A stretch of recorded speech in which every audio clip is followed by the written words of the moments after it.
ప్రభు నామమున మీ అందరికి వందనాలు. ఈ దినము దేవుని యొక్క వాక్యము వాగ్దానము ఏబు గ్రంథం 5:11. అట్లు ఆయన దీనులను ఉన్నత స్థలములో నుంచును, దుఃఖపడు వారిని క్షేమమునకు లావనెత్తును. ఏబు గ్రంథం 5:11. ప్రియమైనటువంటి దేవుని బిడ్డలారా, దేవుని యొక్క వాక్యము వాగ్దానము మనకేం తెలియజేస్తుందంటే, ఈ వాక్య ప్రకారం చూస్తే ఎవరైతే జీవితంలో అత్యంత అడుగు భాగంలో ఉన్నట్టుగా, సమస్యల్లో ఉన్నట్టుగా, సహాయం లేకుండా బాధపడతారో అటువంటి వారిని దేవుడు పైకి లేవనెత్తుతాడు, ఆయన ఉన్నత స్థలంలో చేరుస్తాడు. అయితే ఈ లోకంలో ఆ రీతిగా పని చేయుట లేనప్పటికీ దేవుడు మనలను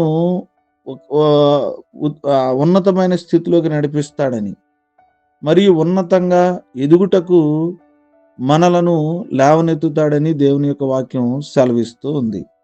ప్రియమైన దేవుని బిడ్డలారా, ఆయన ఎల్లప్పుడూ ఎవరైతే ఆయన సన్నిధిలో అంగలారుస్తారో వారిని పైకి లేవనెత్తుతాడని, ప్రతి ఒక్కరిని ఆయన ఉన్నతమైన స్థితిలో ఉంచుతాడని ఆ దేవుని యొక్క వాక్యం సెలవిస్తూ ఉంది. కాబట్టి ప్రియమైనటువంటి దేవుని బిడ్డలారా, దీనత్వం దేవుడు ఉన్నత స్థలాల్లో ఉంచుతాడు. దుఃఖపడుతున్నాం మనం ఈరోజు కొన్ని సమస్యలు బట్టి, కొన్ని పేదరికాలు బట్టి, కొన్ని అనారోగ్యాలు బట్టి, కొన్ని వ్యాధులను బట్టి మనం బాధపడతా ఉన్నాం. దాని విషయంలో మన కన్నీటిని కూడా దేవుడు తుడుస్తాడని దేవుని యొక్క వాక్యం సెలవిస్తుంది. లేవనెత్తబడదాం, మన కన్నీటి నుంచి విడిపించబడి దేవుని ఆశీర్వాదాలు పొందుకుందాం. కొద్ది మాటలు దేవుడు మన ఇంటిలో దీవించునుగాక. Amen, amen. ప్రార్థన చేసుకుందాం, తల్ల ఉంచుకుందాం. కృపగల మా ప్రియ పరలోకపు తండ్రి, మీకు వందనాలు. రాత్రంతా కాచి మరొక శ్రేష్టమైన దినాన్ని మా జీవితంలో ఇచ్చినందుకు మీ స్తోత్రాలు తెలియజేస్తున్నాం.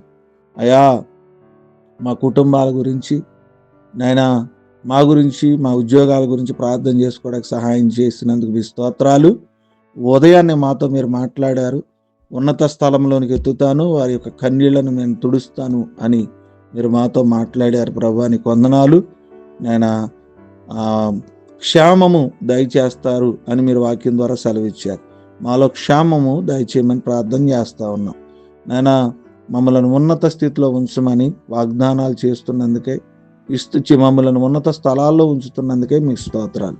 ప్రభా, మమ్మల్ని ప్రేమించి శ్రద్ధ వహించి నాయనా మాకు సహాయం చేస్తున్నందుకు మీ స్తోత్రాలు, వందనాలు తెలియజేస్తున్నాను. ఏదైనా వివాహ దినాలు, నేను పుట్టినరోజులు, అనారోగ్యాలు, ఆర్థిక సమస్యలు, శరీర అవసరతలు, అక్కరతలు కలిగిన ప్రతి విషయంలో పేరు పేరున మీ చేతులకు అప్పగిస్తున్నాం. ఈ దినమంతా మమ్మల్ని కాచి కాపాడి సంరక్షించి మా కుటుంబాల్లోకి మీ సహాయం దయచేయమని, నేను మా దుఃఖం నుంచి, నేను మా దీన స్థితి నుంచి లేవనెత్తి విడిపించి ఉన్నత స్థితిలో ఉంచి మీ కృపలో జ్ఞాపకం చేసుకుని ప్రార్థన చేస్తున్నాం, నడుచున్నాను తండ్రి. ఆమెన్.